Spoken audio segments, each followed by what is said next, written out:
اعوذ باللہ من الشیطان الرجیم بسم اللہ الرحمن الرحیم رب اشرح لی صدری ویسر لی امری واحلل عقدۃ من لسانی یفقہوا قولی۔ اللہ رب العزت کا بے حد احسان، بے پناہ شکر ہے کہ اس نے ہمیں جو ہے وہ اپنے دین کی، اپنی کتاب کی سمجھ بوجھ عطا کی۔ اللہ رب العزت ہم سب کو اس پر عمل کرنے والا بنائے۔ اپنے پچھلے لیکچر میں ہم نے دیکھا تھا کہ کس طرح سے علم تفسیر کی جو ہے وہ ضرورت اور اہمیت ہے، اور اس کے بغیر جو ہے وہ ہم اللہ رب العزت کی رضا، اللہ پاک کی خوشنودی کو نہیں سمجھ سکتے، نہیں پا سکتے۔ اس کے بعد ہم نے قرآن مجید کے ماخذ کے بارے میں پڑھا کہ قرآن پاک کی تفسیر جو ہے وہ ہم کن کن ماخذ سے کر سکتے ہیں۔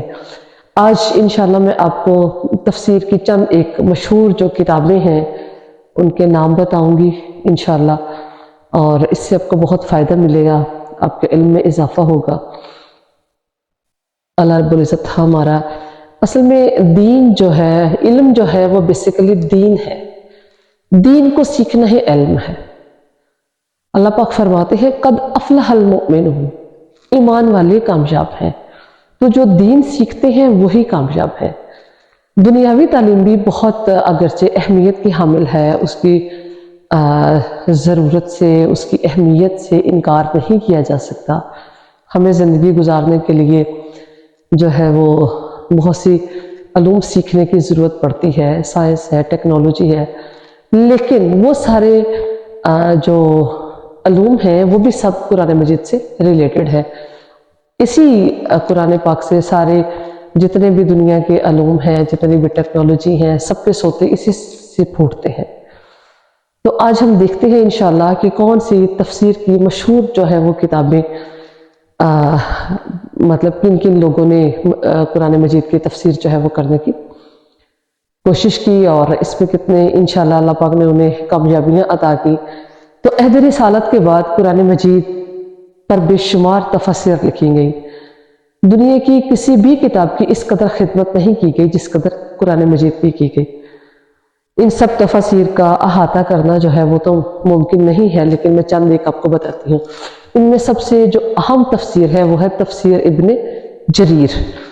اس تفسیر کا اصل نام جامع البیان ہے، اور یہ علامہ ابو جعفر محمد بن جریر طبری نے جو ہے وہ لکھی۔ یہ بہت اعلیٰ پائے کے مفسر، محدث اور مورخ تھے۔ ان کی تفسیر 30 جلدوں میں ہے۔ دیکھیں کتنی انہوں نے محنت سے جو ہے وہ تفسیر لکھی، اور یہ 40 سال تک مسلسل انہوں نے اپنی زندگی جو ہے وہ قرآن مجید کی خدمت کے لیے وقف کر دی۔ اور ان کی یہ تفسیر جو ہے یہ باقی آئندہ آنے والی تفسیروں کے لیے ایک بہت بڑا ماخذ ہے، ایک بہت بڑا جو ہے وہ خزانہ ہے کہ بعد میں آنے والے لوگوں نے ان کی تفسیر سے بہت زیادہ فائدہ اٹھایا۔ اس کے بعد دوسرے نمبر پر ہے تفسیر ابن کثیر۔ یہ حافظ عماد الدین ابو الفدا اسماعیل بن کثیر دمشقی شافعی رحمۃ اللہ علیہ کی تصنیف ہے، جو 8ویں صدی کے ممتاز اور محقق علماء میں سے ہے۔ ان کی تفسیر جو ہے وہ 4 جلدوں پر مشتمل ہے۔ اس میں زیادہ تر زور جو ہے وہ تفسیری روایات پر دیا گیا، اور ان کی تفسیر جو ہے وہ بھی تفسیر کی کتب میں ایک اہم اور نمایاں مقام رکھتی ہے۔ بہت خوبصورت ہے۔ سعودی عرب میں زیادہ تر جو ہے وہ انہی کی تفسیر جو ہے اس کو مطلب وہ زیادہ تر اپنے استعمال میں، اپنے سیکھنے میں جو ہے وہ اسی تفسیر کو جو ہے وہ لاتے ہیں۔ تیسرے نمبر پر ہے تفسیر القرطبی۔ اس کا پورا نام الجامع الاحکام القرآن ہے۔ اندلس کے مشہور اور محقق عالم علامہ ابو محمد بن احمد بن ابی بکر بن الفرح قرطبی کی تصنیف ہے، جو فقہ میں امام مالک کے مسلک کے پیرو ہیں، اور انہوں نے زیادہ تر جو ہے آیتوں کی تشریح، مشکل الفاظ کی تحقیق، اعراب و بلاغت اور متعلقہ روایات کو اپنی تفسیر میں جمع کیا ہے۔ یہ کتاب 12 جلدوں میں ہے اور بار بار شائع ہو چکی ہے۔